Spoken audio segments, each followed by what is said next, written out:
আসসালামু আলাইকুম এভরিওয়ান, আশা করি সবাই ভালো আছেন।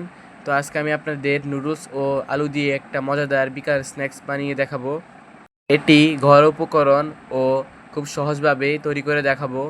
বিকালে চায়ের সঙ্গে পরিবেশন করার জন্য ঝটপটভাবে এই স্ন্যাক্সটি তৈরি করে নিতে পারেন। আশা করি আজকের ভিডিওটি আপনাদের কাছে খুবই ভালো লাগবে। তো এখানে আমি একটি বড় সাইজের আলু নিয়েছি। এবার এটাকে খোসা ছাড়িয়ে নিব। খোসা ছাড়ানো হয়ে গেলে এবার এটাকে পিস পিস করে কেটে সিদ্ধ করে নিব।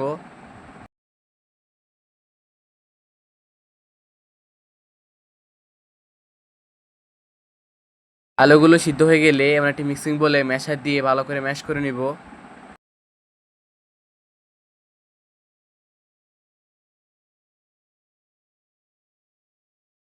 এবার এই ম্যাশ করে নেওয়া আলুগুলোর মধ্যে আমি মশলা অ্যাড করব।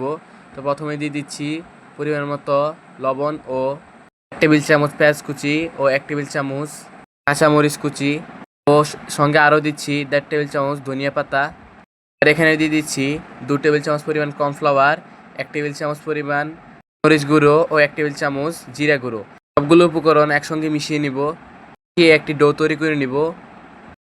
তো এবার এই ডোটাকে আমি হাত দিয়ে চেপে রুটি শেপে তৈরি করে নিব। রুটি হয় পাতলা, এই শেপটা অনেক ভারী হবে। তো এবার যে যার পছন্দ মতো এই ডোটাকে কেটে নেবেন। আমি লম্বা লম্বা করে কেটে নিচ্ছি। তো আমি স্ন্যাক্সগুলোকে আমি আমার পছন্দ মতন কেটে নিয়েছি, আপনারা আপনাদের পছন্দ অনুযায়ী কেটে নেবেন।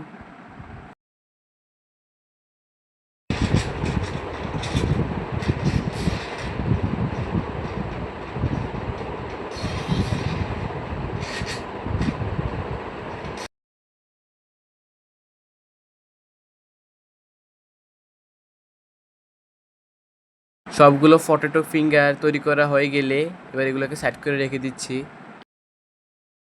তো এবার 2 প্যাকেট নুডলসকে আমি গুঁড়া করে নিয়েছি। এই পটেটো ফিঙ্গারগুলোকে নুডলসের মধ্যে দিয়ে ভালো করে কোট করে নিব। সবগুলো কোট করে নেওয়া হয়ে গেলে সরাসরি তেলে ভাজতে চলে যাব। তো এখানে আমি পরিমাণ মতো তেল দিয়েছি। এটা গরম হয়ে গেলে এর মধ্যে এক একটা করে পটেটো ফিঙ্গারগুলো দিয়ে দেব। এগুলোকে উল্টিয়ে পাল্টিয়ে ভেজে নিব। এগুলো বাদামি কালার হয়ে গেলে আমি এগুলোকে উঠিয়ে ফেলবো।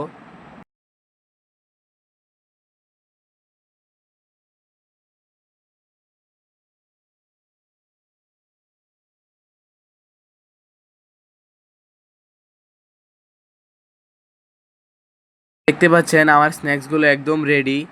আমি এগুলোকে নামিয়ে ফেলবো। ঠান্ডা হয়ে গেলে এবার আমি আপনাদের পরিবেশন করে দেখাচ্ছি। দেখতে পাচ্ছেন দেখতে কতটা সুন্দর হয়েছে, খেতেও কিন্তু দারুণ হয়েছে, মচমচে হয়েছে।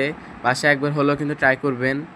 তো আজকে পর্যন্তই, দেখাবো অন্য কোনো ভিডিওতে। সে অনুসারে ভালো থাকবেন, সুস্থ থাকবেন। সবাইকে আসসালামু আলাইকুম।